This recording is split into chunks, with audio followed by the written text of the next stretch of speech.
हम वही बताएँगे जो खा जाएँगे और किसी को नहीं बताएँगे। कहते हैं हम खाते हैं ना खाने देते हैं। और जब खाते हो तो किसी को बताते नहीं हो तो आप ही खाते हो, आप ही का सरकार है, आप ही सत्ता चला रहे हैं, आप ही पीठ थपथपा रहे हो। आपको अगर देश के एक कानून व्यवस्था को भी हाथ में ले लिए और आप कोर्ट को भी हाथ में ले लिए, सत्ता का दुरुपयोग जो करना था, भारतीय जनता पार्टी जिस तरह से देश के मजदूरों, खास करके श्रमिकों को जो 8 घंटा काम करते थे और 44 से 4 कोड कानून, 44 कानून थे, उसको 4 में तब्दील कर दिया गया। जैसे 3 काले कानून लाए गए, उसी तरह मजदूरों के लिए, श्रमिकों के लिए 4 कानून लाए गए हैं। तो भारतीय जनता पार्टी और मोदी जी का सोच है कि मजदूर का लड़का मजदूर रहे। वो कभी इंजीनियर, डॉक्टर बनेगा तो नौकरी मांगेगा। तो ये सरकार कहती कुछ और करती कुछ है। सटीक खबरों का सीधा असर। आप देख रहे हैं एनसीआर समाचार, खबर भी असर भी। देश के उस मजदूरों जो देश के अंतिम जिसको व्यक्ति कहा जाता है मजदूर, जो देश को निर्माण करने में सबसे अहम भूमिका होता है, मजदूर सब है। या कृषक भी मजदूर है, आप लोग भी मजदूर, यानी अपने कर्म का जो प्रेरणा लेकर चलता है आगे लक्ष्य की तरफ, अपने लेकर लक्ष्य ललाम सफल काम, यानी सफलता के वो पूर्णता तक पहुंचने के लिए मजदूर है। कल कारखाने, फैक्ट्रियां, भवन निर्माण या इंडस्ट्री जो भी लगाना है, घड़ी से लेके सुई बनाने तक, मिसाइल बनाने तक, वैज्ञानिक का काम होता है, लेकिन मजदूर उसको रूप देता है। चाहे भवन निर्माण हो या सड़क निर्माण हो, बिना मजदूर का कोई निर्माण कार्य नहीं हो। ये जितने कैमरा है, मोबाइल है, या चाहे जो भी टेक्नोलॉजी है, ये मजदूरों के बदौलत ही दिखता है। तो ये मजदूरों का सबसे बड़ा हमारा भारतीय राष्ट्रीय मजदूर कांग्रेस महासंघ है, Indian national trades union federation है। ये देश के उस 60% आबादी का लक्ष्य लेकर जिसको आतताइयों ने 2020 में जिस तरह से कोरोना काल में असंगठित संगठित मजदूरों को पथ से पैदल जाने पर मजबूर कर दिया, जिसमें मौत इतने हुए, श्रम और रोजगार मंत्रालय से निरंतर पूछा गया कि उसका आप आंकड़ा बताइए। तो एनडीए सरकार का मतलब होता है नहीं डाटा हमारे पास। हाँ, एनडीए का मतलब नहीं डाटा हमारे पास। एनडीए नहीं डाटा हमारे पास। कितने लोग मरे हैं उसका डाटा नहीं है, इसलिए तो एनडीए है। हम वही बताएँगे जो हम खा जाएँगे और किसी को नहीं बताएँगे। कहते हैं हम खाते हैं ना खाने देते हैं। और जब खाते हो तो किसी को बताते नहीं हो तो आप ही खाते हो, आप ही का सरकार है, आप ही सत्ता चला रहे हैं, आप ही पीठ थपथपा रहे हो। आपको अगर देश के एक कानून व्यवस्था को भी हाथ में ले लिए और आप कोर्ट को भी हाथ में ले लिए, सत्ता का दुरुपयोग जो करना था, भारतीय जनता पार्टी जिस तरह से देश के मजदूरों, खास करके श्रमिकों को जो 8 घंटा काम करते थे और 44 से 4 कोड कानून, 44 कानून थे, उसको 4 में तब्दील कर दिया गया। जैसे 3 काले कानून लाए गए, उसी तरह मजदूरों के लिए, श्रमिकों के लिए 4 कानून लाए गए हैं। बड़े पूंजीपतियों को आगे बढ़ाने के लिए कि उनको पैसा बढ़ाने के लिए, गरीब का पेट पर। देखिए 12 घंटा जो काम करेगा तो उसका बच्चा 8 घंटा के पैसा में 12 घंटा काम करेगा। बिजी रहेगा तो अपने बच्चे और परिवार को समय नहीं दे पाएगा तो कैसे पढ़ाएगा। उसका सोच भारतीय जनता पार्टी और मोदी जी का सोच है कि मजदूर का लड़का मजदूर रहे। वो कभी इंजीनियर, डॉक्टर बनेगा तो नौकरी मांगेगा। जो हम वादा किए थे 2 करोड़ नौकरी 15 लाख खाते में, तो कहीं वो खड़ा हो जाएगा मजदूर का लड़का कि उसके पिताजी मजदूरी कर कर उसको इंजीनियर बना दिए, डॉक्टर बना दिए और जो भी संस्था में काम करने योग्य पढ़ा लिखा के एमबीए और जो भी आईआईटी से पास आउट हो गया तो जॉब खोजेगा ही। तो सरकार के पास जॉब में ताला बंद हो चुका है। सीतारामन तो पिछले बार ही जुलाई में बोल दी थी कि मेरे पास कोई वैकेंसी नहीं है, ना देश में पैसा है। अभी पार्लियामेंट में जिस तरह से माननीय प्रधानमंत्री पीठ थपथपाकर अपना ही मियाँ उल्लू बनाने का काम कर रहे हैं, अपने ही कांग्रेस को पानी पी पी कर कोच रहे थे। देखिए आज पीवी नरसिंहा राव जी को भारत रत्न देने का काम किया गया, अच्छी बात है, आपको बधाई हो। लेकिन ये जितने आप देखे होंगे इसमें भी रणनीति और राजनीति का बू आ रहा है कि साउथ में जिस तरह से कमजोर है, स्वामीनाथन को जो रिपोर्ट था वो रिपोर्ट तो नहीं आया, उनको भारत रत्न दिया जाए उसके लिए भी भारत सरकार को बधाई। और चौधरी चरण सिंह को भी दे रहे हैं, उसके लिए भी बधाई, किसान के नेता थे। ठीक, लेकिन 10 साल कहाँ थे? ये चुनावी समय में आप भारत रत्न दे रहे हो, बहुत बधाई की बात है, अच्छा बात है देना, लेकिन 10 साल तक इनको देना चाहिए। 10 साल पहले जो आए थे, अब 10 साल पहले सत्ता में, 14 के बाद तो आप चुनावी समय में सारा समीकरण बैठाया जा रहा है, रणनीति तैयार किया जा रहा है कि किस तरह से मात और दिया जाए, विपक्ष को कैसे तोड़ा जाए, मरोड़ा जाए। आज तक 800 से ऊपर विधायक खरीद चुके हैं, विपक्ष पार्टियों के तोड़ चुके।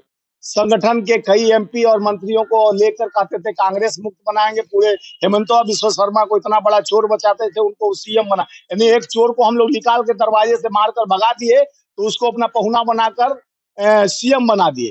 तो ये सरकार कहती कुछ और करती कुछ है। जिस तरह से प्रधानमंत्री निरंतर नेहरू जी, यानी इनका काम है कि हिस्ट्री को खत्म, इतिहास को खत्म कर दो, यानी इतिहास नहीं रहेगा, ना युवा पूछेगा। आज का इतिहास बताएंगे कि 2014 के बाद पहले बनमानुस रहते थे, कपड़े नहीं पहनते थे, आदमी नंगे घूमता था। अब मोदी जी आए तो कपड़ा पहनना सीख गया, खाना सीख गया। मोदी जी आए तो देश आजाद हुआ, यही पढ़ाया जा रहा है व्हाट्सएप यूनिवर्सिटी में। ज्ञान प्रधानमंत्री का ध्यान जो साउथ की तरफ बढ़ रहा है ना, साउथ नॉर्थ में तो पूरा दबदबा हो ही गया।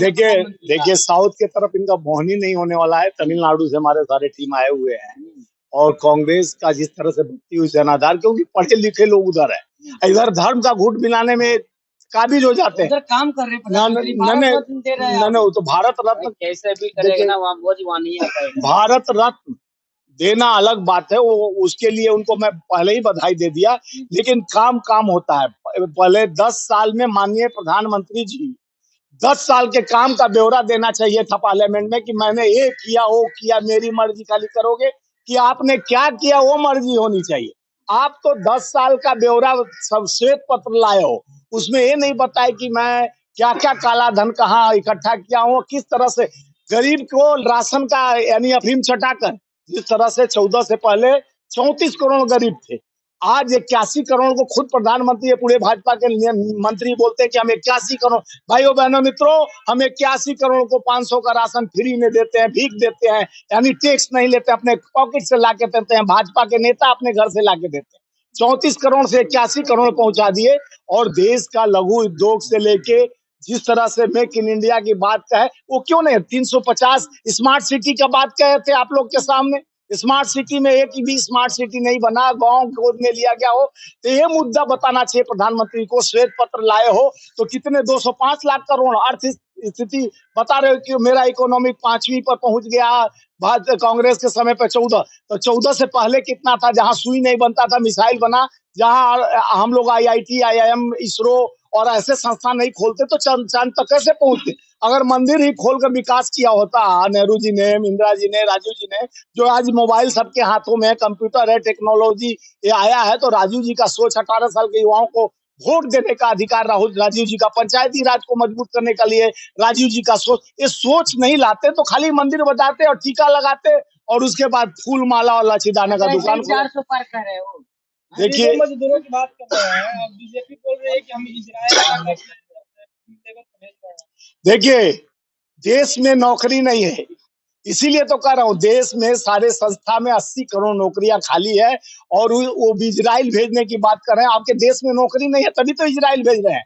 आपको कहते हैं हम सबको बेरोजगार, सबको सुख में कर दिए हैं। अपने बोल रहे हैं कि मैं इतना बड़ा डंका पीट रहे हैं। देखिए एक शंख होता है जो हम लोग बजाते हैं, एक डपर शंख है, बिना बजाए बजने लगता है, तो उस प्रकार का डपर शंख बज रहा है, जिससे देश के लोक कल्याण नहीं होने वाला। देश की व्यवस्था और नौकरशाही शासन जिस तरह से चल रहा है, जिस तरह से ईडी, इनकम टैक्स, सीबीआई से डरा कर विपक्ष को वोट का अधिकार बनाने का कोशिश किया जा रहा है। 18 से 25 साल के युवाओं को व्हाट्सएप यूनिवर्सिटी से ज्ञान दिया जा रहा है कि नेहरू जी खराब थे, इंदिरा जी खराब थे, जो देश को आजादी के लिए अपना प्राण न्यौछावर किए, गांधी जी खराब थे, इनके विचारधाराओं से गोडसे और सावरकर बढ़िया है। जो सावरकर यानी जो अंग्रेजों के सेना में भर्ती होने के लिए प्रेरणा देते थे, जो गांधी जी के विचार, सबसे बड़ा राम भक्त के विचारधाराओं को खत्म करने का कोशिश, मारने का काम किया गया, तो आरएसएस के नाथूराम गोडसे द्वारा आज देश को जिस तरह से धर्म के, किसी भी देश में देखे होंगे कि धर्म के नाम पर वोट नहीं मांगा जाता है। एक भारत है जो राम के नाम पर वोट एक पार्टी मांगती है, भगवान के नाम पे वोट मांगती है, सेना के नाम पे वोट मांगती है। सेना के 42 शहादत के बाद भी वोट मांगना शुरू कर दी। ये देश का दुर्भाग्य है कि ऐसे लोगों को हम लोग सत्ता में लाते हैं, जो धीरे धीरे देश को पूंजीपतियों के हाथ में देकर कहता है देश बहुत सब हम सुखी, पूरा देश सुखी। राहुल जी पूरे देश का पूरे भारत का भ्रमण करते हैं, भारत जोड़ो अभियान चलाया उन्होंने कई महीने। क्या लगता है कि मतलब कि इस बार चुनाव में कुछ वो उसका निष्कर्ष निकलेगा? देखिए, भारत जोड़ो न्याय यात्रा 5 तथ्यों को लेकर आगे बढ़े हैं।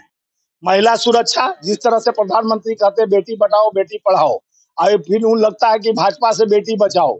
उनके आईआईटी सेल के बच्चे बनारस में जिस तरह से रेप करते हैं बंदूक के नोक पर, और वहां पर देखे होंगे सिंगर विधायक, रामदुलार विधायक, चिन्मयी आनंद और मणिपुर कांड और विभूषण कांड, ये सारे लोगों को अपना गोद में बैठाते हैं। तो भाजपा के नीति महिला सुरक्षा और मजदूरों और श्रमिकों के लिए न्याय की लड़ाई और किसानों के लिए न्याय की लड़ाई, ये 5 जो हमारे न्याय यात्रा के तहत देश के लोकतंत्र को मजबूत करने के लिए राहुल गांधी जी ने जो एक छोर से दूसरे छोर तक पहुंचने का काम किए हैं, आज देश के लोक कल्याण को मजबूत करने के लिए नेहरू जी के भावनाओं को, इंदिरा जी के भावनाओं को हाथ पहुंचाने की कोशिश की। चुनाव में क्या ये पंच चल सकता है क्या? पंच तो राहुल जी न्याय के लिए लड़ रहे हैं। न्याय जो चाहेगा, देश में नौकरी चाहेगा, महिला का सुरक्षा चाहेगा, किसान को दुगनी, हम लोग कहते नहीं करते हैं। ये 22 में कहे थे कि दुगनी आय करूंगा किसानों का, पूछिए जाकर भाजपा के नेता की दुगनी आय हुई क्या? अब 47 का सपना दिखाते हैं। इधर उधर की बात न कर, बता तेरी कारवा कहाँ लुटी। 22 तो किए नहीं, 47 का सपना दिखा रहे हैं। ये भारतीय जनता पार्टी का कूटनीति और राजनीति देश को जिस तरह से धरातल के अंत में लेकर जा रहे हैं, अपने पुराने मकान पे लाल पेंट लगाकर, लिपस्टिक लगाकर अपने को चमकाने की कोशिश की जा रही है। अपने मियां मुट्ठी बनने का काम प्रधानमंत्री करते हैं। बड़े बड़े डफरसन फेल कर दिए। इतने बड़े कलाकार, इनको विश्व रत्न अवार्ड देना चाहिए। और इनके कलाकारी से देश नहीं चलता है। देश बेरोजगारी के उस चौराहे पर खड़ा है जब लचीदाना और फूल बेचने के लिए, वेटर का काम करने के लिए आज युवा पीएचडी एमए और बीएड कर शिक्षक बनना चाहिए, एजुकेशन को मजबूत करना चाहिए। तो वहाँ बेटर का नौकरी देने के लिए अयोध्या धाम खुल गया। चलो भैया बेटर का नौकरी ले लो, लाचीदाना बेचो, फूल बेचो, ये भी तो रोजगार है। या तो कुल्हड़ बनाओ चाहे पकौड़ा तलो, ये रोजगार है। मोदी जी जो अपना देते हैं कि यही रोजगार है। हम रोजगार को कहते हैं 80 करोड़ जो पद खाली है, जिसमें 9,27,000 पद आप भरे, जिसमें 7 लाख आरएसएस भाजपा के लोगों को आप बैठा दिए। तो देश के लोकतंत्र को मजबूत करना है तो न्याय की लड़ाई राहुल गांधी जी लड़ रहे हैं। उस न्याय की लड़ाई के साथ देश के उस युवाओं को आगे बढ़ना चाहिए जिनको इन्होंने भ्रमित कर नौकरी नहीं दिया, जो अपना जाल और जमाल बैठाकर जिस तरह से लोकतंत्र की हत्या करने और संविधान को कमजोर करने के 2014 में कांग्रेस महंगाई के पीछे हो गई और वो हार गई और अन्ना हजारे गई। इस बार क्या है कांग्रेस पास में वो एजेंडा जो बीजेपी हार गए? कांग्रेस के पास आपको बताया ना, हमारे न्याय यात्रा के तहत 5 जो हमारे मुद्दे हैं। नहीं, महंगाई दिखाई दे रही है? महंगाई आपको नहीं दिखाई दे रही है। जहां हमारा सरसों तेल 14 के पहले 75 रुपया केजी था, अभी 200 रुपया किलो। पेट्रोल डीजल 100 रुपया लीटर है, 905 रुपया सिलेंडर मिल रहा है। तो महंगाई नहीं दिख रही होगी, उनको नहीं दिखती है। वो कहते हैं मैं 11वां से 5वां पौधान पे पहुंचा दिया। महंगा क्या है? 70 रुपया का दवाई का पत्ता 230 रुपया का मिलने लगा।